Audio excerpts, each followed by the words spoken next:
What's up, y'all? It's TTC, aka the ThunderConductor, and we back for another YouTube video and Twitch stream. If you're on YouTube, make sure you like, subscribe, and ring the bell. And if you're on Twitch, make sure you follow and ring the bell. We do this twice a week on YouTube and one time on Twitch, so let's just get right into it. I got a question for y'all. What is your favorite control commander in both EDH, but mostly cEDH? We all have some folks saying Niv Mizzet, OG commander. It just gets the job done, combo in the command zone. Some people may say the new school Talion, blue and black Dimir, Thassus, and demonic consultation, or the tainted pact. Come on, that's bussin'. I personally love Esper. Good old Marnius gets the job done. Mid-range control is my favorite. But today I invited somebody really amazing to kind of spice things up and say, ask me, do I need to have blue in the command zone to in order to be successful in cEDH? And so we're going to be talking about Emiel the Blessed, but without further ado, I just wanted to take this time to first introduce my man DMage. Oh, yeah, what's up, What's up, man? How you doing? I'm doing okay. It's a good day. Cool. All right, well, cool, man. The folks don't know you, so go ahead and just give us your spiel real quick. Who are you? How did you get into cEDH? And how did you find yourself brewing this amazing commander, Emiel the Blessed? So, I've been playing Magic for at least 6 or 7 years at this point, and I got into cEDH around 4 or 5 years ago watching the Lab Maniacs YouTube channel. They did a bunch of cEDH content back when Flash Hulk was a thing and Paradox Engine, and I thought that was so cool. Yeah. Like, okay, that's fun. That's heat. I kind of found my path to creature combo, BS back in 2020 whenever Tayam was printed. And I found my way to Emiel very recently, and I've had a bunch of success with the decks. Some of the people who also play the deck with me have topped events as well. I think this deck is sick. Cool, man. All right, well, I love to hear it. Well, like, I want to get straight into it. Firstly, we have to just read off this commander very quickly. It's Emiel the Blessed for 2 colorless and 2 white. And it is a 4/4 unicorn. That's kind of spicy. And it says pay 3, exile another target creature you control, then return to the battlefield under its owner's control. Flicker. Okay. And it says whenever another creature enters the battlefield under your control, you may pay Selesnya. If you do, put a +1/+1 counter on it. If it's a unicorn, put 2 +1/+1 counters on it instead. And of course, flavor text, blah, blah, blah, blah, whatever not.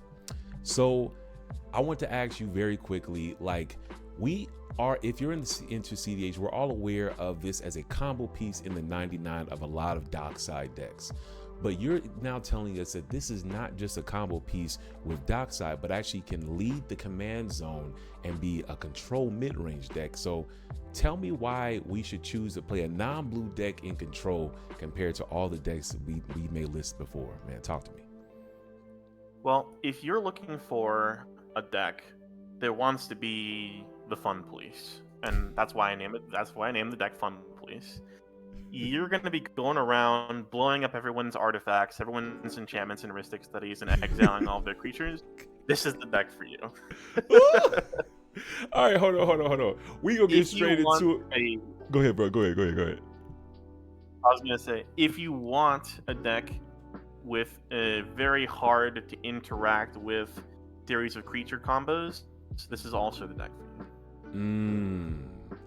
I love that. And we're going to get straight into the win count. Before we do, if you're looking for ways to support the channel, we have a plethora. First of all, our ThunderConductor proxies, both paperback and cardstock proxies. It's my way to increase access to the amazing format that we call cEDH. Next, we have our ThunderConductor merch. I'm wearing it right now. It feels good, it looks good, and it's what I wear every day.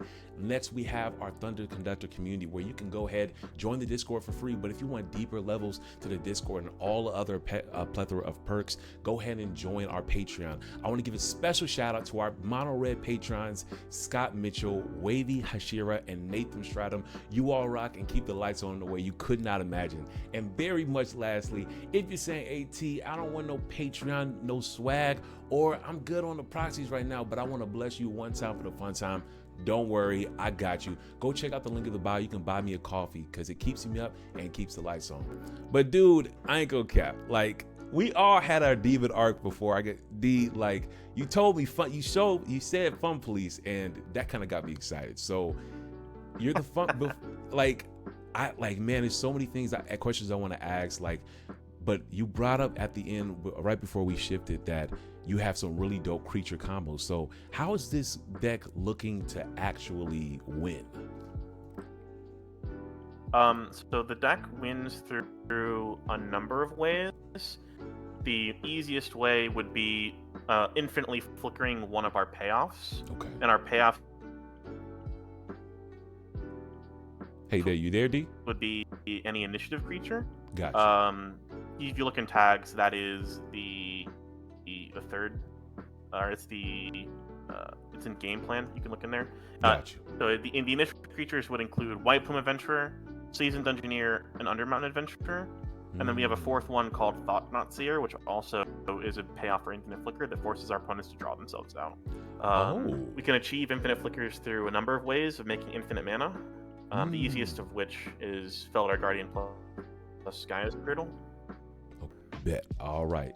Just to go over what we just talked about very quickly, so you're saying, and this deck looks to win by generating infinite mana and then just sinking it into a plethora of our infinite mana outlets, which touch everything from, which was first one I want to hear you talk about, like you said, the Thought-Knot-Seer, and then we also have the White Plume Adventurer. And can you just quickly just go a little bit deeper on these, like how are we using these outlets when we make infinite mana? Yes. So the initiative dungeon is very key to playing Emiel. It's one of our primary value engines.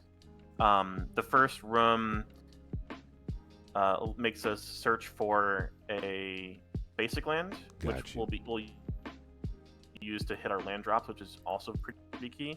The second rooms would be the Scry and the Forge, and we can make some treasure tokens, make some minions, goad creatures, and draw cards. And obviously the last one is the Throne, which gets us a creature from our top 10. But the way that we're winning with the initiative dungeon is through the third room under the Forge called Trap. Got you. And what we're basically going to do, we're going to infinitely flicker the initiative creature, and then whenever it reaches the trap room, we're going to let that trap room resolve, make a target player lose 5 life, and then keep flickering it over and over again to put infinite traps in the stack.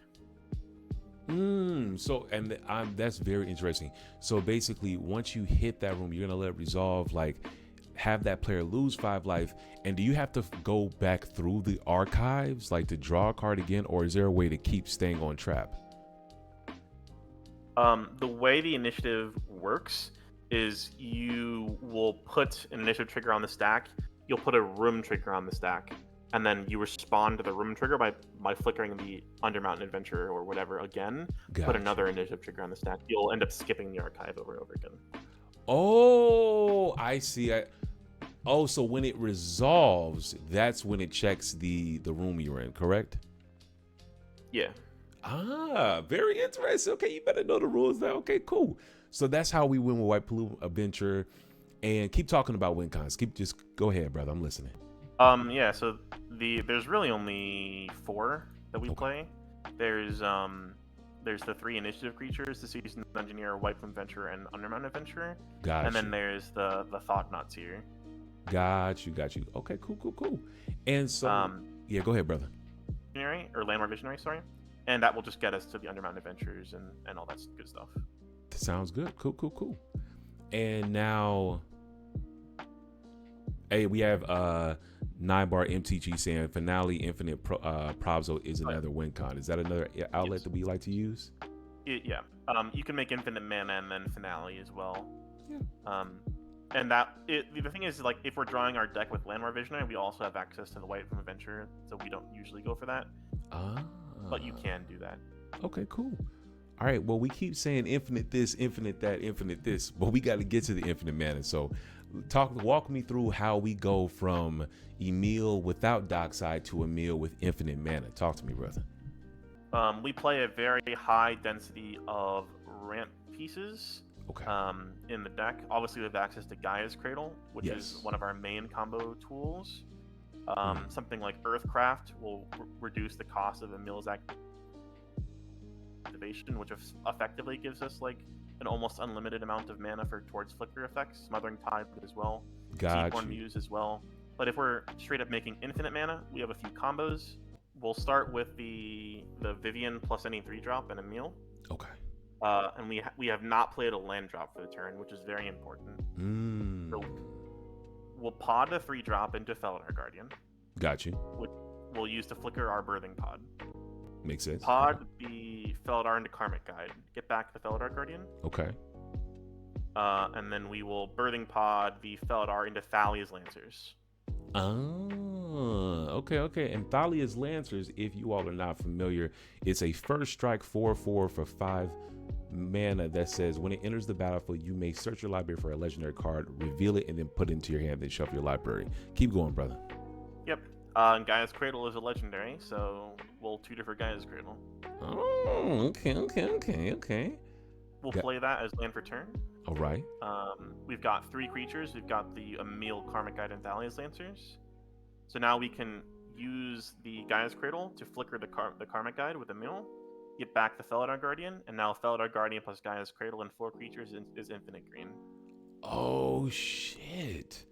And so now we create the loop. We are each time we flicker the Felidar Guardian, it exiles another target permanent. We're exiling the Gaia's Cradle, bringing it back untapped, and we're floating a green mana each time to make infinite green. Oh, that's dope, bro. Okay, I like that. Okay, and as you said, we could do this with both Vivian on the Hunt and Birthing Pod, correct? Correct. Okay, that makes sense. Okay, all right, we'll keep going, brother. Like, what's some more ways you making infinite mana? There's another Gaia's Cradle combo that we have access to, which we can self-assemble off of Woodland Bellower and Recruiter of the Guard. Got you. Okay. Woodland Bellower says when it enters the battlefield, you may search your library for a non-legendary green creature card with converted mana cost 3 or less. Okay. Put it onto the battlefield, then shuffle your library. Got you. So if you have enough flickers for Woodland Bellower, you'll be able to self-assemble a combo with Renegade Rallier and Sylvan Safekeeper. You'll start, as long as you have Gaia's Cradle in play, you'll start with Sylvan Safekeeper. Got you. Off your first Woodland Bellower activation. Okay. You tap your Gaia's Cradle, sacrifice it to Sylvan Safekeeper, giving whatever creature you want Shroud, and you can hold priority on that activation. And then flicker the Woodland Bellower again to get Renegade Rallier. Okay. Gotcha. Whenever Renegade Rallier enters the battlefield, you'll return the Gaia's Cradle that you just sacrificed to Sylvan Safekeeper. And then you'll have 4 creatures in play, which makes you infinite green, because you'll keep sacrificing the Gaia's Cradle, bringing it back with Renegade Rallier off of Emiel Flicker. Okay, I like this. Of course, we don't like seeing Dauthi with this one, but outside Dauthi, Voidwalker, or some other like niche graveyard hate, this is actually a combo that never puts a spell in the stack, just activated abilities at this point. Yep. A lot of our combos are like that. Oh, wow. I love this. If we could take a very quick second, we got some questions from the chat. Starting off with Raging808 says, are you running Delny? We're not seeing a Delny in this list right now. So can you talk to us about Delny being an inclusion or exclusion in this list? Delny was not a consideration for the list because a lot of our creatures that we want to flicker to get value have higher than 2.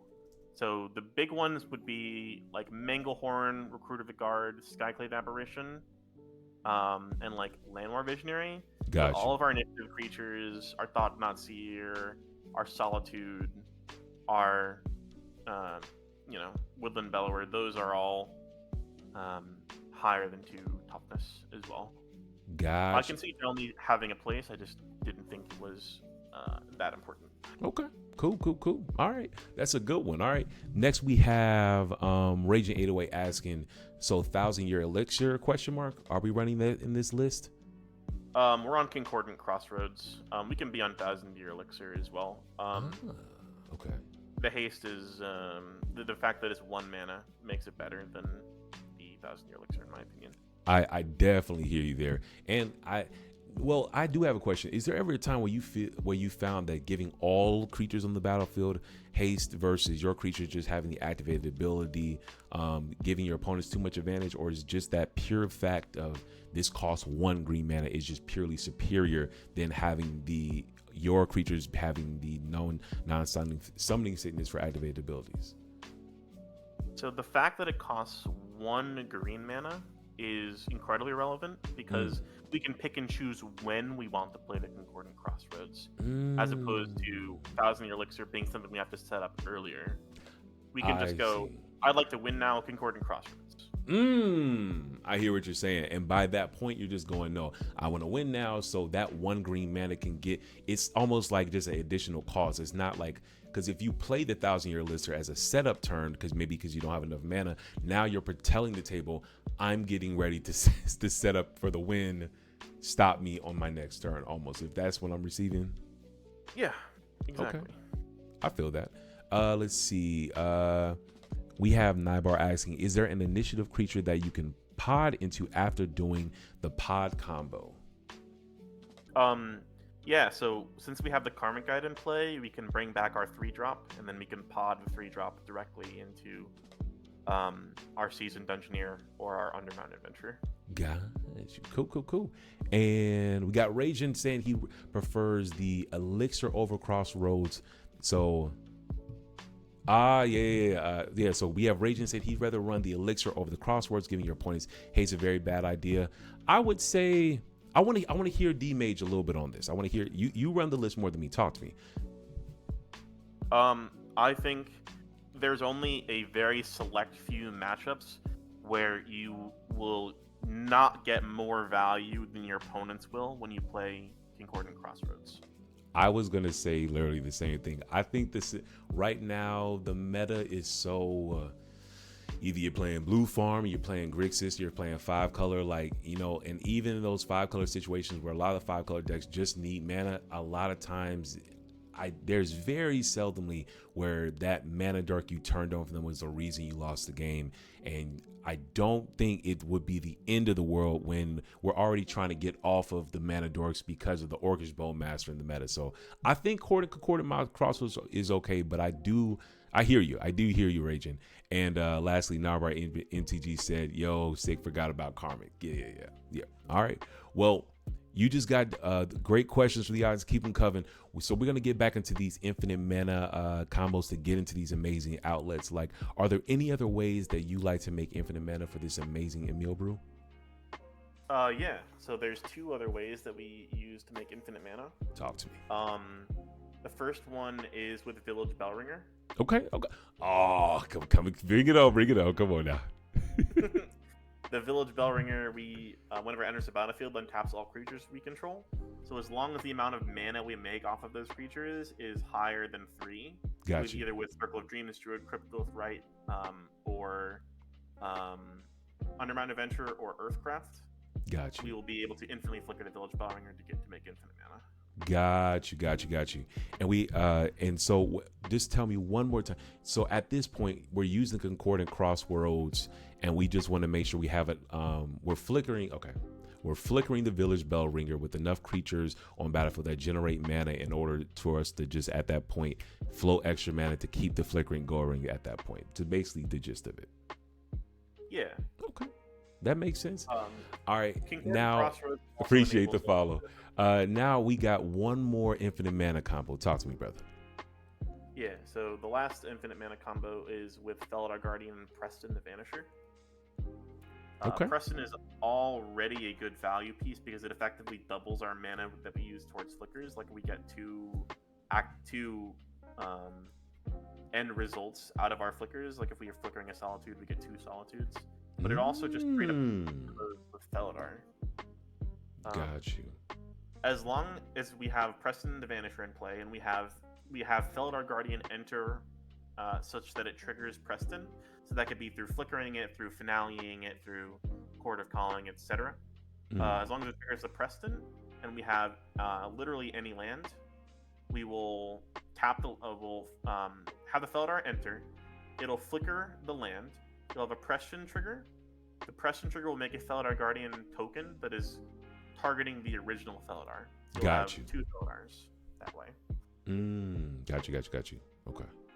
And because you're flickering the original Felidar again, you'll make another copy of the Felidar because that'll trigger Preston again, and you'll make infinite mana.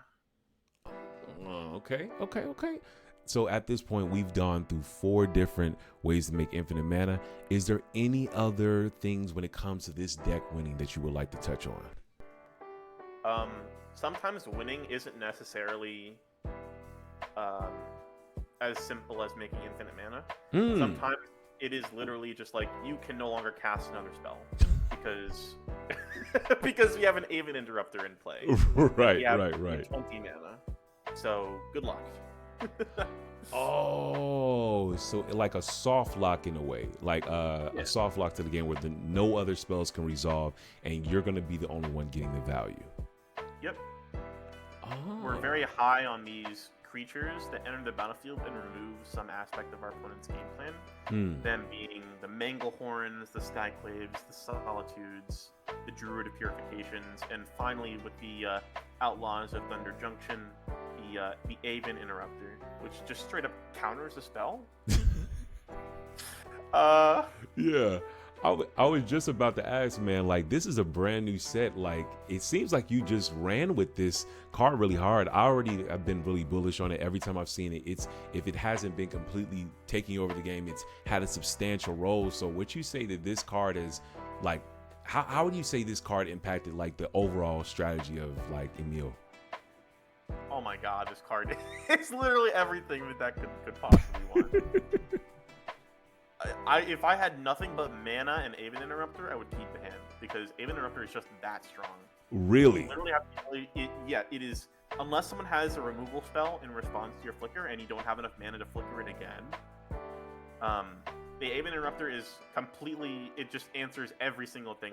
Every single spell an opponent casts will get exiled, and it will not be a problem until the next turn. Wow. And the even thing I love about this is that the next argument people are going to be like, well, what if they have an Odawara, or what if they have a Touch the Spirit Realm? Guys, he can flicker it with this commander. As long as he has mana, that thing is not going anywhere. Oh my gosh, man. That's hot. Well, I want to move into tutors real quick, but before we get into there, we have some more chat. Shout out to the chat. We got Fork Pie saying, DMage, I'm your biggest fan. Shout out to Fork Pie. We also got, let's see.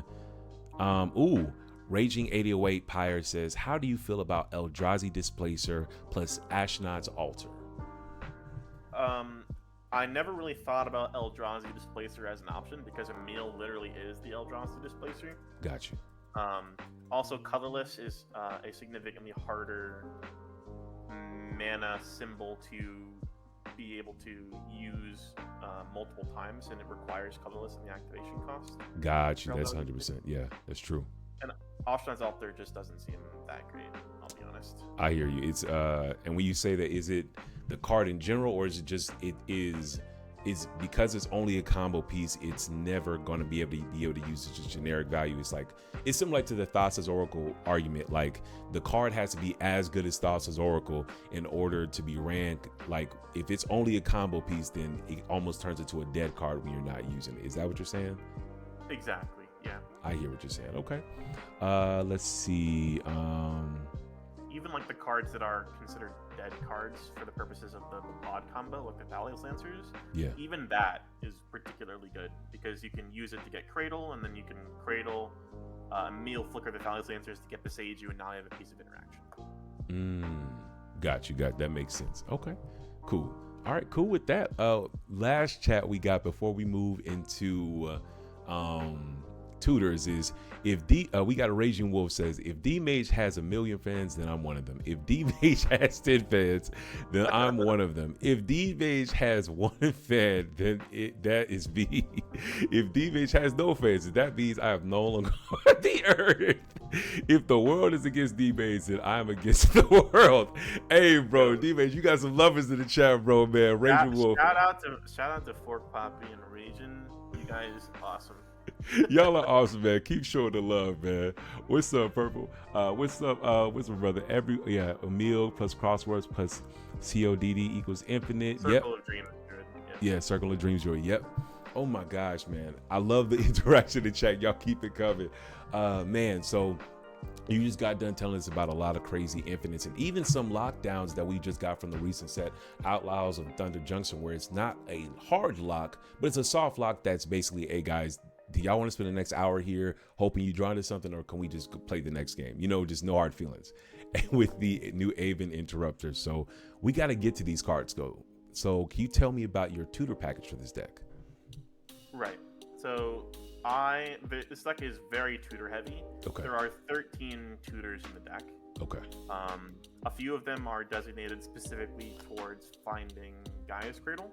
So that would be Crop Rotation, Weathered Wayfarer, and Thalia's Lancers. Got you. And also Knight of the Reliquary. Sorry, I forgot about that one. Knight of the Reliquary as well. Got you. Makes sense. And then we have the creature to the battlefield tutors. We've got the Green Sun Zenith. We've got the Finale of Devastation. Actually, we're in 14 tutors. Finale of Devastation, Eldritch Evolution, and Court of Calling. Got you. Yep. And then we have the Woodland Bellower, Recruiter of the Guard, Ranger Captain. We really get a lot of value off of the creatures that enter the battlefield and tutor or something, because we can flicker them over and over again. 100%. So we're on like a high density of those. We're on the Ranger Captain, Recruiter, Thalia's Lancers, Bellower. Got you. Okay, cool. All right. Any other notable tutors you want to touch on? I know you said Crop Rotation main target is for the Gaia's Cradle. We haven't had to touch. You got a few more tutors that I'm seeing. Keep going, brother. Yeah, so we got the Enlightened Tutor, the Worldly Tutor. Those are the top deck tutors. Those go in pretty much every deck. 100%. The main ones that are specific to Emiel are, like I said, the Enter the Battlefield tutor effects, and then the Weathered Wayfarer and the Knight of the Reliquary, which all tutor for your Cradle. Got you. 100%. That seems good, man. Yeah. Well, and of course you already said the Birthing Pod and the Davidian on the Hunt are tutors as well. But if those are tutors are going off, you are basically winning the game at that point. So yeah. Okay, that makes sense. All right. Well, it ain't even a tutor. Win Exactly. I mean, we talk about look, the cards got to do multiple things. Like, I'm sure there's some scenario where you may end up potting into something else for value, and if you don't already have the win set up on some fringe case. But yeah, like if you all see a Vivian on a Hunt from this deck, you've lost the game. Let's just make it very clear. But that's beautiful, man. Awesome tutor package with IOCC and the Domini's Call, which cannot leave home without. It's the Selesnya staple, if I would say so. Or is this it? How good would you say is like this tutor package in comparison to other decks when it does to make sure actually actualizing your game plan for a win, man? So I favored the efficiency for the tutors over anything else, because the deck is very mana intensive. Got you. Eladamri's Call in particular is very good because it adds a creature to hand, which enables us to activate our flash creatures as interaction pieces. So our Aven Interrupter, namely our Aven Mind Sensor and our Solitude, are very big hits off of the Eladamri's Call. Got you. So honestly, Eldamri's Call is an interaction piece. It's not just a tutor, honestly. Yep. That's dope. Okay, cool. Well, look, we not just tutoring, we're also drawing cards. And so how are we drawing cards and keeping up with the blue decks at the table? Well, we do it with some of the traditional white means of drawing cards. We do it with the Esper Sentinels. We do it with the Trouble in Pairs. We do it with the One Ring. Got you. 100%. But we also have our own unique ways of gaining advantage, and that's with our initiative creatures. Okay. Talk to me. Initiative is kind of broken. I don't know if anyone's ever figured that out. Maybe they should get on that in other formats. But like initiative, grabbing you lands, drawing you cards, making treasures, and literally getting any of the best creatures in the top 10 cards of your deck in a deck that runs 40 creatures is kind of insanely good. And we can flicker this multiple times and literally force the throne activation. Wow. That's impressive shit. And the fact that this triggers off the ETB and off your upkeep if you didn't take any combat damage from an opponent just makes it like where you're getting value no matter what off this Undercity. Yep. It doesn't even matter if they attack us and take the initiative from us, because we can always just flicker the creature and get it back. in a game in like a board state where we have destroyed our opponent's resources with Manglehorns and Solitudes and stuff. Yes. And it's a simplified game state. Initiative will just straight up take over the game. I believe it. Yep. I believe it. Man. Well, look, you've talked about a lot of great card draw pieces, but there's one card I'm not seeing that used to be a staple for our card draw packages, and it's Sylvan Library. So how do you feel, DMage, about the Sylvan Library in 2024? In the year of our Lord 2024, where people are still playing Sylvan Library, I mean, it's okay. It's a lot of life.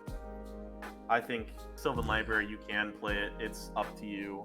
I just think I'd rather have more value creatures to flicker. I 100% agree. Every time I bring a deck on that's green, I'm not gonna lie, like I just want to hear everybody's opinion on it, because there was a time where you saw Sylvan Library in your opening hand, it was like, oh, this is about to be a great game. Nowadays, you see Sylvan Library like, god damn, I can't get it down on turn one, and even if I do get it down on turn one, I'm gonna end up getting like forced to take game actions because so much pressure is going on my life total. So yeah, it's all good, brother. It is all good. I do have a question about the Trouble in Pairs. How's Trouble in Pairs been for you recently? I know there's a new print, but how's it been for you so far? Trouble in Pairs is... I originally wasn't very high on Trouble in Pairs, and then I played it, and I was like, oh my god. Like, people are going to draw their second card and cast their second spell literally every single turn. Yes. There's basically never been a moment where I haven't drawn at least 4 to 5 cards every turn rotation. Sheesh! Man, okay, so my question is, how often are you finding this creature, this enchantment getting dropped? Like, how fast and how often are you getting it down? The earliest we can do it, obviously, is turn 1 with mana crypts and stuff. Gotcha, yeah. More often than not, we're playing it turn 2, maybe with a Stax piece as well. Gotcha. Okay. But it's just there, like, once we've simplified the board, the game state a little bit, we play our value engine, and then we just sort of take over the game. Got you, 100%. Okay, cool. Well, you keep talking about these amazing removal pieces, so how are you removing and interacting with the game? I'm so glad you asked. We are the fun police, right? Come on, we are the fun police. So the best one is Aven Interrupter, and that was a new print. It exiles a spell on the stack and it plots it. And then any spell that would be cast from exile or from the graveyard costs 2 more to cast. So it's literally a Stax piece, and it's a counter spell that we can abuse repeatedly. Got you. 100%. There's our evoke creatures. There's the Solitude and Endurance. Gotcha. And the cool thing about evoke with these cards is that we can pay the evoke cost, and then whenever we evoke the creature, it puts an ETB trigger on the stack, and we can layer the ETB trigger for the effect of that. Like if the Solitude would be to exile a card, but it also puts an evoke ETB trigger on the stack. Got you. Okay, cool. That makes sense. Now, keep going. How are we interacting, brother? Keep going, brother. So those are the flash options. We also have our ETB remove a card, which would be Skyclave Apparition, which exiles any non-land, non-token permanent I don't control with converted mana cost 4 or less. So that could be rings, Rhystic Studies, commanders, creatures, Underworld Breaches, etc., etc. Okay. There's the Manglehorn, which doubles as a Stax piece that people want to remove, but we won't be able to because we'll be flickering it. Right. And one of my personal favorites and a new addition to the deck is Druid of Purification. Okay, talk to me. Druid of Purification is a very highly political card. When it enters the battlefield, basically, each player begins to vote, and each player will vote, starting with you, for any artifact or enchantment that I don't control. And each of those artifacts and enchantments that get voted on get destroyed. Got you. So the way this works out in practice is player A has a Rhystic Study, player B has a Smothering Tithe, player C has a Mr. Kumar. Got you. We cast a Druid of Purification, we blow up the Rhystic Study. Now the player with the Rhystic Study is like, hey, wait a second. why is my Ristic City getting targeted? And theirs is. Let's destroy theirs as well and equalize a little bit. Right. And then the person who's next in order is like, hey, why is my Smothering Tide getting targeted? That's not cool, man. And then it just goes on. And then suddenly you've destroyed 8 to 12 mana worth of permanents in play with just 4 mana. Wow. And so now, I love how you're leveraging like the political nature of the game, because one thing that you hate to see it. We will always love to say that we are these perfect cEDH beings. We never make decisions of emotion, but that does happen even to the most tenured cEDH players. Have you ever had a time where this Druid of Purification really didn't maybe serve you, and the table was like, oh no, God, we gotta band together against the Emiel decker? Has it ever turned back to you, or do you feel that like the emotions run high when one thing gets removed and everyone just ends up blowing up the world? Druid of Purification is not a card that you can use really while you're ahead. It is an equalizing card. Because the thing that people can do with Druid of Purification is they'll all just target the exact same thing, and you'll only destroy one thing for 4 mana, which is not as good value as it normally otherwise would be. Got you. I understand. Okay. All right. And at that point, then give me a scenario. How is this like? So the equalizer, you're saying as in like, if you're far behind the game, that's where the chaos start happens. But if you see it in your hand later in the game, where you're the oppressor, this is probably like a pitch spell to our evoke spell, like endurance or whatever. Not. Yep. Gotcha. I agree. And even then, it's still just like it's a reclamation sage effect, so it's not that bad, even in that case. But we can easily just pitch it to our endurance. Okay, cool. That makes sense. All right, we'll keep talking interaction. The very last piece of like flicker interaction, because obviously we run Stax pieces as well, and I'll get into those after this one, is Thought-Knot Seer, which has come in and out. Thought-Knot Seer is both the finisher for infinite flickers, because it forces our opponents to draw out, but it also just Thought Seizes people. Yeah. I hear that. I can't tell you how many games where I've been like, okay, in your draw step, after you've drawn a card, flicker the Thought-Knot Seer. You can draw a card, and then I'll look at your hand and exile your Basalt Monolith Cannon. Good luck. As in, like, you're saying the universe where they go top deck tutor, or even if they're not top deck tutoring, it's like even the energy of we all know what it's like where a person has that energy of, I'm about to go for this shit, and while they still don't have a chance to have priority and actually cast a spell, you said, no, let's go ahead and just take that. There's no having this conversation anymore. I got you. And I'm noticing about the card as well, it never gives the card back ever. It's exiled and gone. Oh, fuck. Oh my gosh, this really is the fun police, man. Oh wow. All right. Well, yo, you should see it with a Seaborn Muse.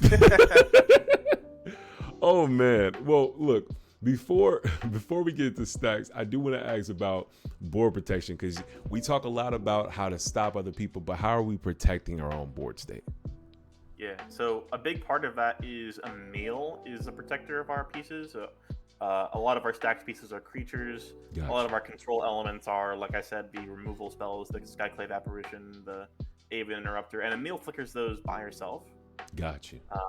But she doesn't flicker herself.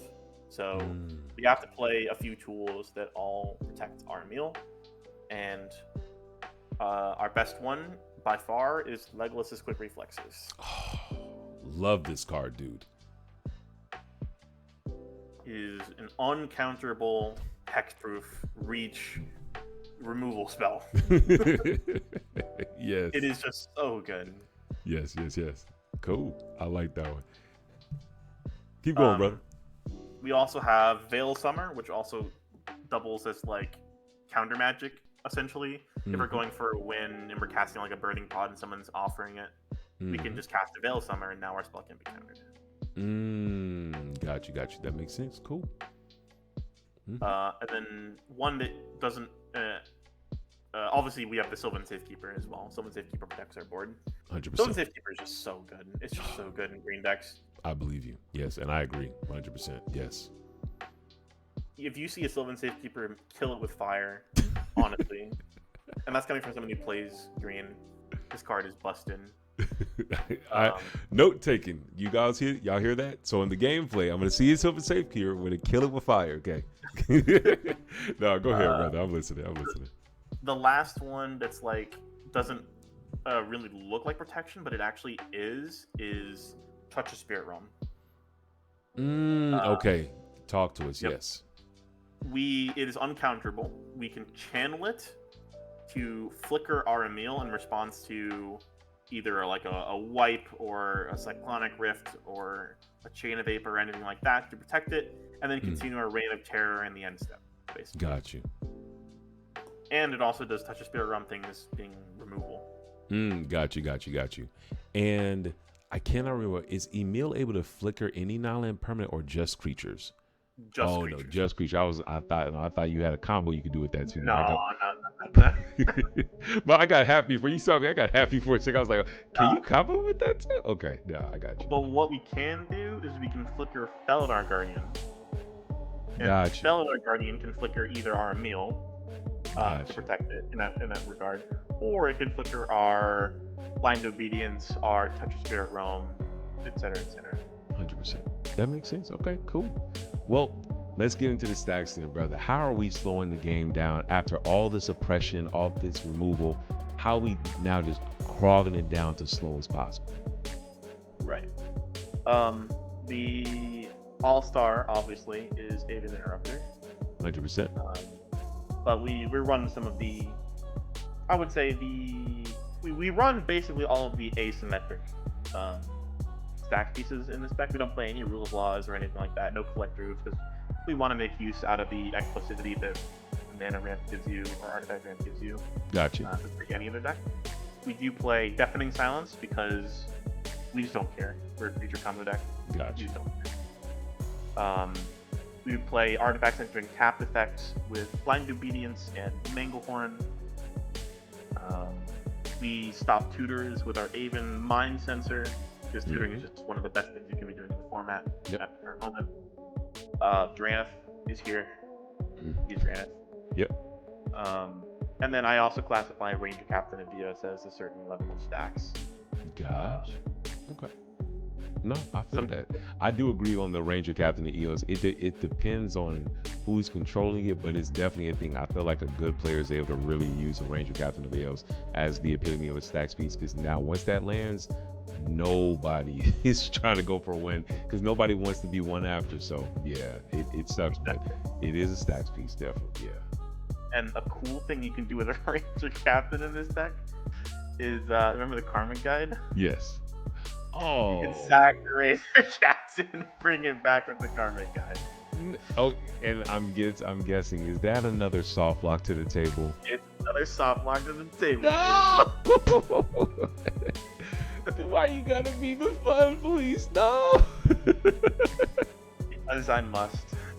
I love it, brother. I really, really do. I mean, like, look, when you don't have blue, you gotta play It's Not Fair. You gotta hit the growing shots. You gotta lock people out, like, because you know, there's no count. Like, I mean, we do have. I'm not gonna say we do have the Aven Interrupter now, but you know, you gotta do what you gotta do, and so I completely respect that, brother. No cap, man. But we talk about slowing things down. So how are we speeding ourselves up? Talk to me about our ramp package, brother. We have a very, very extensive ramp package. We have almost 30 cards that all just give us extra mana. Ooh, okay. A lot of the explosive ramp that we have access to, like we essentially want to get to a point where we have a meal plus some kind of payoff, which could be a Skyclave Apparition, an Aven Interrupter, or like an initiative creature, and we just have mana for days to flicker that and get as much value out of it as we possibly can. Gotcha. And we have a few cards that give us that. That would be Gaia's Cradle. Okay. Which obviously is central to the deck. We tutor for it. It's a part of combo pieces. Mm-hmm. It's a combo piece with Sylvan Safekeeper and Felidar Guardian. We have Smothering Tithe. Okay. Needs no introduction. It just makes you infinite mana, basically. 100%, all day, every day. There's Seedborn Muse, which is a very good supporting piece. if you have 6 mana on one person's turn, you can flicker your Undermountain Adventurer or your White Plume Adventurer twice each turn. Okay, 100%. And then something else that's absolutely broken in this deck, absolutely broken, Earthcraft. Talk to me. Earthcraft requires you to have a basic land in play, but what it does is it's essentially a haste enabler that makes your creature tap for mana. Yes. So if you have an Aven Interrupter in play, and you have, let's say, 6 mana, right? Mm-hmm. You can tap the Aven Interrupter for 1 mana, and then activate a mill, flicker the Aven Interrupter, counter a spell, and we're down to 4 mana now in our pool that we have access to, and we still have the ability to tap the Aven Interrupter again after, because Earthcraft doesn't care about Summoning Sickness, because it just taps it as part of the Earthcraft ability. Got you. What it essentially does, it reduces the activation cost of Emiel by 1, which turns 6 mana and 2 flickers into 3 flickers or 4 flickers, depending on how much extra mana we have access to and how many creatures. Damn. You know what? And I agree that this is one of the craziest ramp pieces ever, because the craziest thing, like, it's funny that, I mean, Earthcraft is not just a combo, but it's such, like, if you've ever lost to an Earthcraft combo, the first time you see Earthcraft hit the board after that, you just like, no, y'all, counter it, remove it. Because I remember there a game that we played where I told the table, hey, y'all, you need to deal with this Earthcraft. And everybody was like, man, he's not trying to combo. I'm like, you all need to deal with this Earthcraft. And it got to the point, not a turn later, he was just even after we tried to do all this interacting, he just won because he was able to masterfully tap and untap things and just generate this plethora of mana where we just couldn't win anymore. And so, and I think you won on top of the stack or some weird thing. I think the way I won is I had another combo, and this is just a random combo, so I didn't think about bringing it up. Yeah. With Earthcraft and Earthcraft, Preston the Vanisher, and Initiative creature. Yes, that was it. We'll make 2 creatures every time we flicker the initiative. And we'll get some value out of the initiative dungeon, which can be making a creature or making a treasure token. Yep. And we'll basically be able to infinitely churn through our dungeon that way. The reason why it's key to counter the Earthcraft is because there's just so few things that you can interact with. Yes, exactly. Especially in the world where, like, and we all know creature combos are hard to interact with, but it's just we have to respect it in a deck where there is so. I mean, if we look at our instant and sorceries, like, maybe we saw 9 instant and sorceries, maybe 8. Like 10 instants and sorceries, 10 instants, 3 sorceries. Yeah, you got a nice artifact and enchantment package, but even then, like, if you cast these early enough, then no one's gonna either want to waste counter magic on it. By the time you start comboing, it's all creatures, and unless you have spot removal, we're fucked. You know what I'm saying? So yeah, like, I think that's where a lot of the effectiveness of this deck comes from, because not even if you're a great politic, that helps it a lot, but the threat analysis, you have to think 3-4 turns ahead, and sometimes you don't have the luxury of wasting a piece of interaction to stop somebody who's going to win in 2, 3, 4 turns away. So it gets tough, man. Yep. Yeah. Okay. Well, keep talking about Ram, man. We got a lot of it. Talk to me, brother. Oh yeah. We have a few big mana dorks. Like, we've got Circle of Dreams Druid, which is basically a creature Gaia's Cradle. Yep. We've got the Undermountain Adventurer, which taps for 2, and if we've completed a dungeon, it taps for 6. Gee. Okay. Yeah, and that combos with the Village Bellringer as well. So yes. Some weird ways of making a bunch of mana would be White Plume Adventurer. Not only does it make you take the initiative when it enters the battlefield, it also is a pseudo Seedborn Muse. If you've completed a dungeon, and if you haven't completed a dungeon, you just untap a creature. You can tap a mana dork every single upkeep. And that's really sweet. Facts. That's real. By far the coolest way that we make a crap ton of mana is with this tie-in card, Nature's Chosen. Okay. Talk to me. Nature's Chosen is so unassuming, and every time you read it, you still get the effect wrong. It's just one of those cards. Well, Nature's read it for us Chosen, real quick. Go ahead, brother. It is 1 green. It enchants a creature that I control. Okay. I can untap the enchanted creature. This is an effective Nature's Chosen, not of the creature. Mm-hmm. I untap the enchanted creature, and I can only use this ability during my turn and only once each turn. Got you. If the enchanted creature is white, I can have another ability that I can activate, where I can tap that creature to untap any artifact, creature, or land on the battlefield, and I can only use it once each turn, but I can use it on anyone's turn. Got you. Understood. Essentially, what this means is if I have a Gaia's Cradle in play, I can tap the Gaia's Cradle, make 5 or 6 mana or whatever, cast the Nature's Chosen on, let's say, our Emiel or, our Esper Sentinel or some like random white creature. Yes.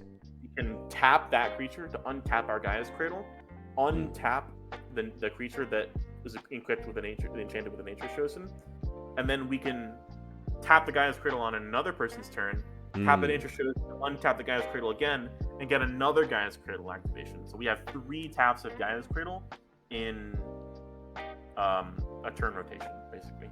Shit. Okay. Keep going, brother. That's deep. Keep going, brother. Keep going. We have the general fast mana, the Chrome Moxes, the Jeweled Lotus, the Lotus Petal, Mox Diamond, Mana Crypt, Yes. and Mana Vault and Soul Ring. We don't need any talismans because we have Mana Dorks as well. Yes. And then we have the Elvish Spirit Guide as well. Cryptolith Rite is a weaker version of Earthcraft, but it also just makes all other creatures tap for mana. And really what the deck wants is just a ton of mana. Yes, 100%. Some of our dorks do other things as well. Delighted Halfling makes our legendary spells uncounterable, so our Emiel, our One Ring, our Vivian on the Hunt are all now uncounterable. Yes. And then Landwar Visionary, both being an outlet for the Woodland Bellower combo where it draws our deck. It also taps for a green. So if we have like this, we can flicker this, draw some cards if we need to, or just tap it for mana. Got you. Now, I know we're not talking about protection anymore. You dashed over Allosaurus Shepherd, and it made me think about the other creatures and enchantments cannot be countered. Do you remember what creature I'm referring to? It calls the colorless and the green. Spinner. Which one? Destiny Spinner. Thank you. How does that one feel in this list right now? I run the Allosaurus Shepherd because really what we want, our creatures are very rarely going to get countered. Our enchantments will probably get countered, but our best enchantments are all green. The Nature's Chosen, the Earthcraft, and the Birthing Pod are all those are all our best ones. So the Allosaurus Shepherd is a little bit better. Gotcha. And the reason we're playing Allosaurus Shepherd is also because we can get it off of a Woodland Bellower. Got you. So then, like, once we've done all of our uninteractable things with flickering Woodland Bellower and making it into mana, if we have like a Chord of Calling or Finale in our hand, we can just flicker the Woodland Bellower, get Allosaurus Shepherd, and now they have to have Mindbreak Trap. I hear what you're saying. And at that point, if they don't have Mindbreak Trap, they just lose. Got you. Okay, that makes sense. Okay. Another question I have to have when it comes to your ramp package is a lot of people are hesitant to run 1/1 mana dorks because of the dreaded Orcish Bowmaster. And I can see from your list, you don't give a fuck. You like, I'm running the Circle of Dreams droid, I'm running the Aven, Avacyn's Pilgrim, the Arbor Elf, of course, Bob can't leave on without it, but we're running all of the 1/1 dorks or like 1 toughness dorks. How do you think, what's the thought process when still running these 1 toughness dorks in the middle of this Orcish Bowmaster's tyranny? We have a lot of main deck removal for Orcish Bowmasters. We've got the Swords in Path. We've got the Solitudes, the Skyclaves. We've got a bunch of answers to Orcish Bowmaster, including like LQR as well. Gotcha. And we just unfortunately don't have the ability to be picky about our ramp sources in Selesnya. 100%. That makes 100% sense. And now one other question I had about your ramp packages, a lot of times in Selesnya and Naya, you'll see when they move towards Stax, though this is more of a control deck, they'll start going into those oof-like effects. Now, granted, we do run a lot of artifacts, so that's not possible, but was there ever a time where you entertain no rod or oof effects as a form of like maybe not pushing your own game plan for it, but slowing down the table to where your dorks can be that like extra advantage because they're not affected by them? Yep. One of the earliest versions of the list, I was on Collect Roof, I was on Archon, and I was on Ethersworn Canonist. Got you. Obviously, the Archon is just broken. Right. You get this, slam this down early, you just basically win. Right. And the Sworn is tutorable off of the Recruiter of the Guard, and the Collector Oof gives another thing for Woodland Bellery to do, because it just tutors a relevant stack piece. Mm-hmm. Unfortunately, in the case of Collector Oof, I was just finding I wanted to have access to my Birthing Pod, to my One Ring, to my Smothering Tithe, and Collector Oof just didn't really fit that. Got you. I see, yeah. Like, too, it just sort of became awkward. No, I definitely hear you there, especially when you said Birthing Pod. Like, I definitely 100% agree with you. If it's to the point where I have to find a removal spell for my own stacks to win the game, that's when we got to make some life decisions. Like, this got to go. I love you to death, Collector Roof. I love you to death, No Rod. But dude, like, you're stopping me from winning the game. And one of the biggest problems with Stax decks a lot of times is having trouble closing out the game. And it seems like you've still kept the efficiency and potency of your stacks package and of your interaction package to more lean on the Emiel's flicker ability of the ETB removal creatures, where you can maybe lighten up on the stacks pieces that may stop you from just progressing your own board state per se. Yep. 100%. In fact, one of the reasons why I initially cut those effects, the oofs and the Ethersworns and the Archons, is because I was literally like, holy crap, I have an Ethersworn in play. Can you please remove it so I can win the game? I had like a ring on 5 counters, and I'm like, I literally cannot remove my own stacks. Please, someone do it for me. I'll win. Thank you. And I like Port of Calling in response to someone putting a win attempt on the stack, and I won. I definitely hear what you're saying. 100%. That makes sense, brother. Okay. Well, that's a great. I'm not gonna lie. I love your ramp package. It's great. I personally love fast mana to death. Even in my more staxier builds, like my Marnie's build, or even if I made me do something more Naya, I still love having a large artifact package. And so I'm not much of a Collector Roof kind of guy. That's not really my play style. But we do have to go to the root and the core of all the mana, and that's our land base. So can you take a second, D, and just talk to us of any notable key pieces in our land base? Of course, we talked about the God's Cradle, but is there any other key pieces you want to touch on? Yeah, so we've got since we're running the Weathered Wayfarer and the Crop Rotation and the Knight of the Reliquary as all tutors for our Guy's Cradle, which is very integral for our combos, we can play a few utility lands. If we're locked out by Draenith, we can tutor for a Command Beacon. Yes, I saw that. Yes. Like, I love seeing that. Okay. We have Dryad Arbor that we can get off of like a Green Sun Zenith, or like to be able to ramp us if we need that for our hand. Mm-hmm. We have access to Cavern of Souls if we're trying to force through some kind of creature combo, or like Castar Emiel. Yep. A lot of the times people will just be like, counter Emiel. Now you cannot play the game, and they just go, no, I'll play Cavern of Souls, naming Unicorn, and now you cannot counter my Emiel. Exactly, 100%. I love that. Yes. And then we obviously have Horizon Canopy, which is it's a dual land, but it also draws as a card whenever we sacrifice it. And in combination with Renegade Rallier as a part of one of the combo lines, we can actually flicker the Renegade Rallier to bring back the Horizon Canopy. and draw a card. And basically, you're able to draw the deck after making infinite mana with the Renegade Rallier and Gaia's Cradle. Yep. Oh, get the fuck out of here. That's hot, dude. Oh, that's nice. I like more that. Stuff I haven't even talked about, and we're going over it. No, that's nice. I like that. That's hot. Okay, all right. Keep going, bro. You can also do that same thing with our fetch lands. So we'll basically just go like Misty Rainforest, literally get every single fetchable out of our deck now. Okay. And does that allow you? One thing I was going to ask earlier when we were talking about ways to make infinite mana is like a lot of it is Gaia's Cradle focus where you'll make infinite green.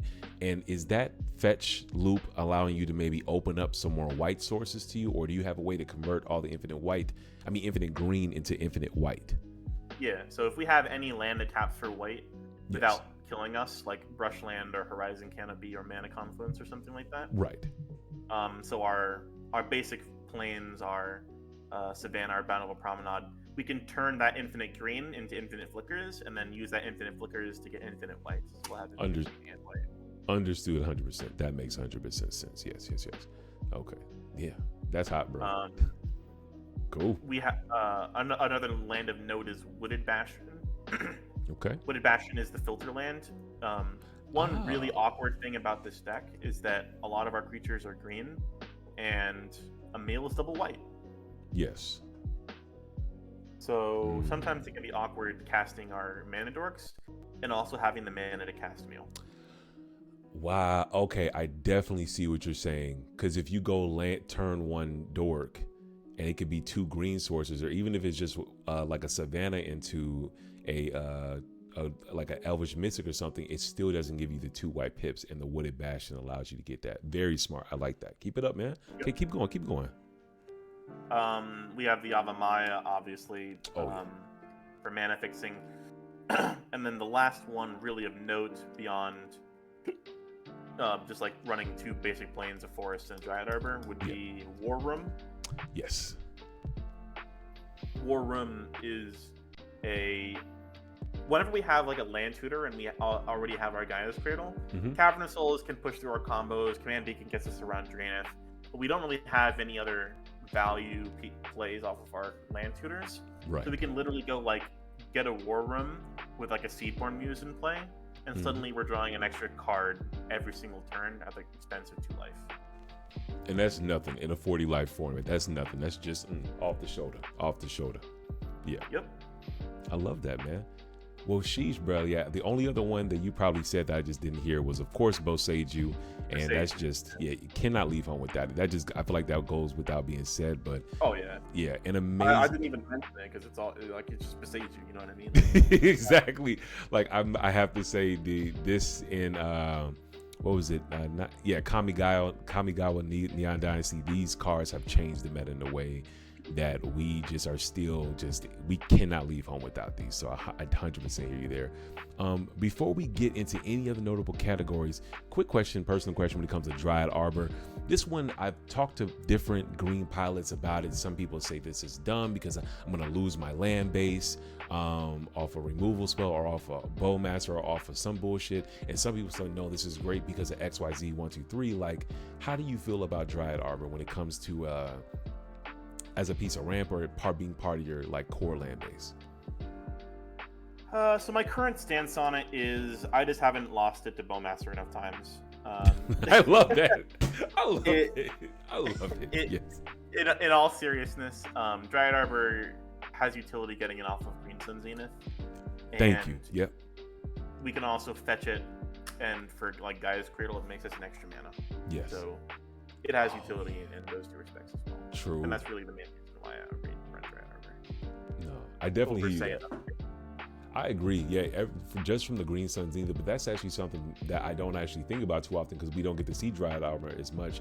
Is that guy like if you have Gaia's Cradle on the board and Dryad Arbor can tap for that green as long as it doesn't have the summoning sickness. But then in addition, Gaia's Cradle gets a bump just from your other land, that's hot, bro. That's cool. You know what I'm saying? Just I'm getting benefited by just playing this land that had summoning sickness 3 turns ago. You know what I'm saying? So yeah, I definitely like that, bro. Okay. So before we go into some playtest hands, are there any other notable categories that you'd like to touch on? whenever I'm doing mulligans, I like to look for these cards that I call game plans, quote unquote.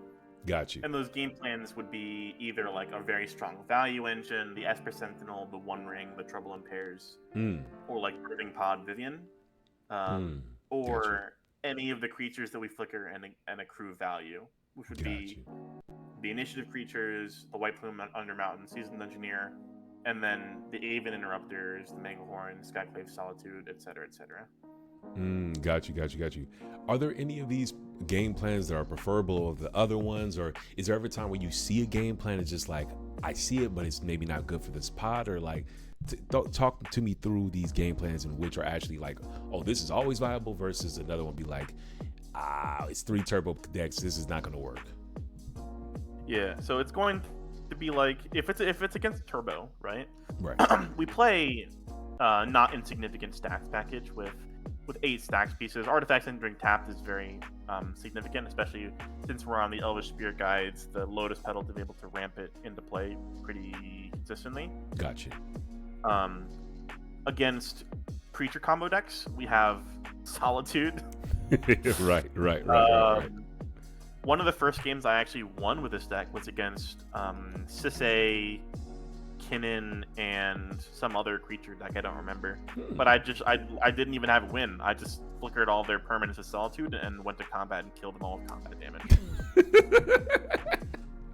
Okay. Look, if you didn't take anything from this deck tech, you now have a viable cEDH deck that can win with combat damage. I fucking love that shit so much. No shade, all love, bro. I fucking love that shit so much. I'm not gonna lie. I love the combo, but that inner like casual player that I've tucked away is like, wait, I can win with combat damage? Really? You know what I'm saying? Like, hey, I've done that not just once, multiple times. I absolutely love that, brother. Okay, keep going though. Talk about these. I'm walking around these different game plans. Yeah. So, like I said, it's just about identifying that game plan, keeping that game plan in your hand, and tuning it to the pod. Got you. For turbo, you would keep a stack piece or like a Manglehorn or something like that. And against these more mid-range decks, you would keep the pieces that will remove their resources to prevent them from ever being able to win the game in the future. So against the creature decks, you would get the Solitudes and the Skyclaves. Against the blue farms, you would get the Manglehorns and the Druid of Purification to remove their value engines and their rocks. Okay. Well, you speaking about game plans, so let's do some game plan hands real quick. We're gonna start off. Let's say it's your lucky day. All right, you are going first, and you're going first. We have a TNK going second. Third, we have Kinnan, and fourth, we have cEDH. Okay. First hand. You ready? Yeah, I'm ready. All right. Okay, so it's I'm not gonna lie. This feels cracked. All right, Mox Diamond, Mana Crypt, Wooded Bastion. Oh, okay, hold on. Colors kind of hurts a little bit. Okay, okay. Oh no, Mox Diamond. I'm sorry. All right, Mox Diamond, Mana Crypt, Wooded Bastion, Enlightened Tutor, Skyclave Apparition, Manglehorn, and Woodland Bellower.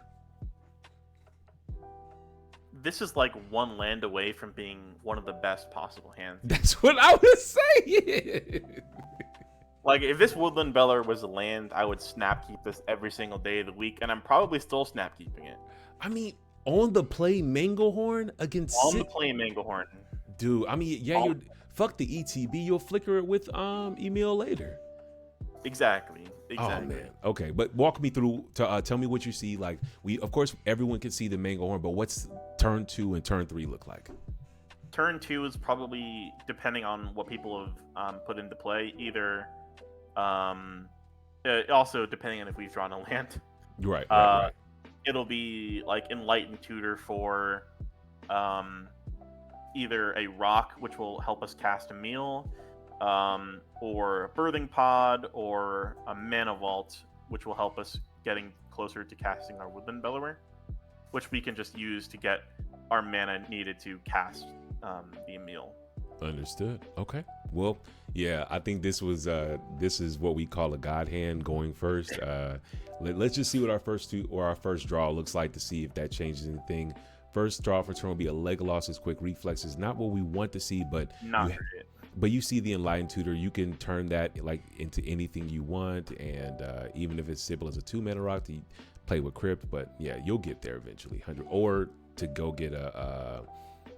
If you end up drawing a land some other way, go get Esper or whatever you want to just keep the value going. Okay, cool. Well, the Manglehorn buys us a lot of time. Yes, 100. I 100% agree. All right. Let's say a second hand, and this time I was nice to you, but I'm gonna roll a D8 for you this time. This next hand, you're going second. First person is going to be Godo. Okay, you're gonna be going second. Third person is going to be Roxai, and your fourth person will be Talion. You ready? Okay. All right. First hand we're looking at. All right. It's a Bountiful Promenade, a Gemstone Caverns, a Flooded Strand, a Blind Obedience, Aven Mind Sensor, Recruiter of the Guard, and then Preston the Vanisher. So first looking at this pod, there's a Godo in first seat. Mm-hmm. I'm in second. In third seat is a Roxai, and in fourth seat is Italian. So, at first glance with this pod in particular, I'm probably immediately teaming up with the Italian player to keep control over the Godo and the Roxai player as quickly as possible. Yes. And one of the ways that we do that is with this Gemstone Caverns into Blind Obedience. Yes, 100%.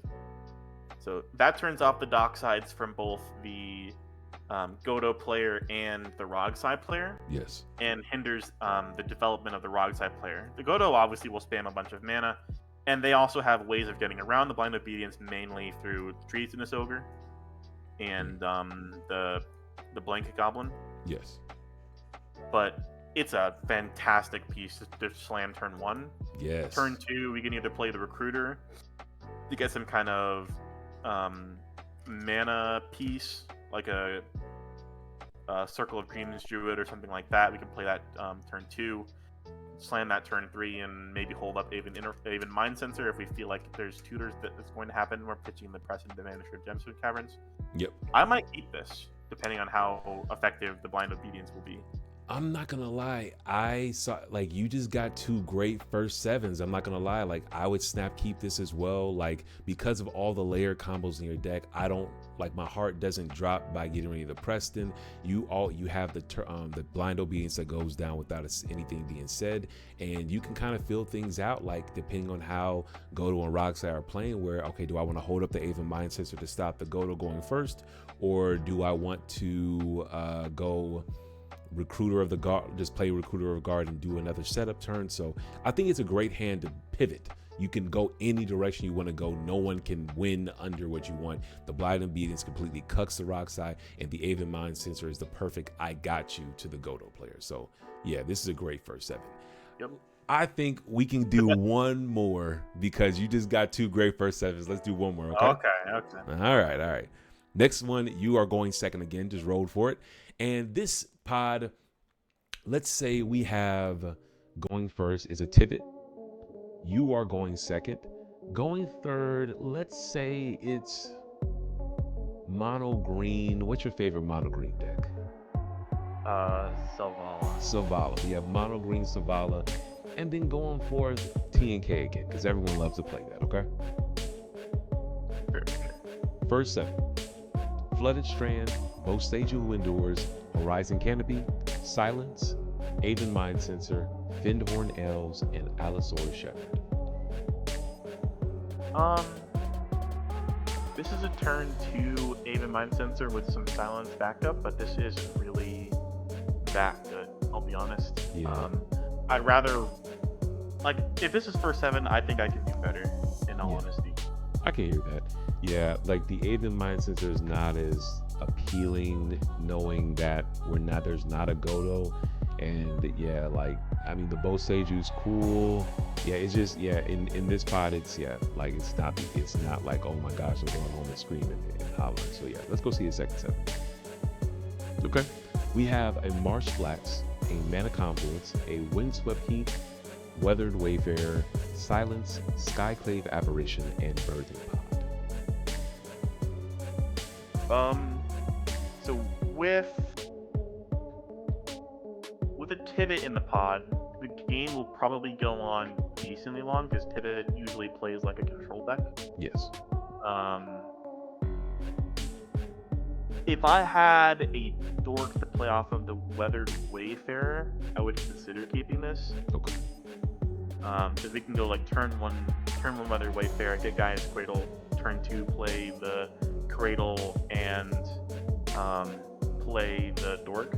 Yeah. And then we could have Skyclave or Silence. And then at some point we're gonna have Birthing Pod and Skyclave. That was the big thing I saw too. I'm like, fuck, Birthing Pod and a 3-drop in hand, and the 3-drop is a removal spell too. I'm like, that's crazy. Yeah. Talk to me. I think it's a little risky. Talk to me. Keep going. I'm listening. The Weathered Wayfarer is awfully slow when you don't have a turn on 1 mana dork to follow up after it. So while this looks good, if I had a 1 mana dork, I would probably keep this. But without it, I think I'm pitching it. Okay, I definitely hear you there. Mad respect. And this is why we do a third mulling with folks. You want to see a 6? Yep, I'd like to see a 6. All right, let's see a 6. All right. We have a Savannah, a Gemstones Caverns, a Preston the Vanisher, Karmic Guide, a Green Sun Zenith, Sylvan Safekeeper, and a Cryptolith Right. I would say this is a little better. Okay. Talk to me. We can bottom the Karmic Guide and we can pitch the Preston to Gemstone Caverns. Okay. We can go Sylvan Safekeeper and we can go Cryptolith Right on the next turn, maybe Green Sun Zenith for a Manglehorn at some point on turn 3. Gotcha. And yeah, I hear you. Yeah, that makes sense. Okay. And that'll basically be our game plan there, is the Green Sun Zenith. In 100%. terms of 6s, I could see better 6s. If we had Oof, that would be... we would Green Sun Zenith for Oof, but we don't play that, so... Right. I definitely hear you there. Yeah, this is definitely an interesting one, but it gets the job done all day, every day. You know what I'm saying? There's not really any turbo decks at the pod, so there is a world where turn 3 Manglehorn fucks over the blue farm player by killing their mana crypt, and sort of it puts the screws a little bit on the Tivit player because their treasures come in tapped and their Time Sieve comes in tapped. Exactly. And it sort of slows down the dock side from the blue farm player who's going after us. Yes. And it's a game plan for us with the Manglehorn, so exactly. I can see keeping this and drawing into something decent. Yeah. And doing the math one more time. So we said we're bottoming the Karmic Guide, we're keeping the Gemstone, pitching the Preston. So I have 2 mana on turn 1. You say you're gonna lead with the Sylvan Safekeeper for the Cryptolith right next, right? And then it'll be the turn 3 Green Suns for turn 2 Green Suns, yeah. Okay, got you. And we're just hoping to get one more land to... Yeah. But, that's fair. Turn 3, by turn 3, we hope we have enough lands to have to get the... Or other creatures for the Cryptolith, right? Right. Oh, got you. Understood. And that's actually a fair ask. Okay, that's good. One final question. I want to ask about Preston the Vanisher. I've seen how good it is as a combo piece. This is the second time we've pitched the Gemstones, and usually when I see myself getting rid of cards very easily, it's because they don't have an attachment. So do you have any cards that that you could see replace this Preston, or is Preston such a strong finisher where it just cannot leave? Well, you replace Preston with Seedborn Muse, I would be doing the same thing. We don't have enough mana to deploy the Seedborn Muse on turn 1, turn 2. Understood. But if we see it later in the game, it becomes one of our most invaluable pieces. Okay. So it's definitely it's not a bias towards Preston. It's just it's the wrong. It's too early to have seen this card and to think that we can bank on this as an outlet, because it's too much that can happen between turn 1 and turn 4 to make it worth building a game plan off of. Yep, it's a good card. Okay. But it's a card that I don't mind pitching the Gemstone Caverns. Definitely. That makes 100% sense. Well, look, DMage, you gave us an amazing deck tech. Can you just close us out and just tell us, if we have any naysayers or non-believers, why should they choose Emiel the Blessed as their control fun police deck? Creature combos are in season right now. Yes. People are dropping their board wipes to go have fun with ad nauseum. Yes. And we just play a Manglehorn and ruin their day. And when everyone is playing Fair Magic, no one is playing Fair Magic. And if you are, the list is in the link in the bio. When everyone is playing Fair Magic, no one will be. I fucking love it. Thank you so much, DMage, for coming on. We are about to get into some really dope gameplay. So if you're on Twitch right now, stay tuned. And if you're on YouTube, check out the next video that comes out on Friday. But with that said, I honor and respect you, DMage. I look forward to playing with you soon in this Emiel gameplay. And if you're looking for more ways to support the channel, don't worry, we have a plethora. First of all, we got a ThunderConductor merch. It is the most durable, most softest, most amazing clothing that I own right now. I fucking love it, and I don't leave home without it. We also have our ThunderConductor proxies, my way to increase access to this amazing format that we call cEDH. If that doesn't tickle your fancy, but you still want to get to know me a little better, check us out, link in the bio. You can get into our ThunderConductor Discord, and if you want awesome perks like getting exclusive Q&As, you want to have your deck featured right here on the stream, or you just want to be able to just say like, hey, I want to be shout out on the stream like our amazing mono red tier patrons, Scott Mitchell, Mr. Wavy Hashira, and Nathan Stridham. Go ahead and check out our Patreon. It's all linked in the bio. And if none of that really fancies you and you like T, I don't want no Patreon proxies or merch. I just want to say one time for the fun time, I love what you do and I support you. Bruh, check me out, link in the bio, buy me a coffee. It keeps me up and keeps the lights on. But with that being said, y'all be great, and I'll see y'all soon in this Emiel gameplay. Y'all be easy. Peace.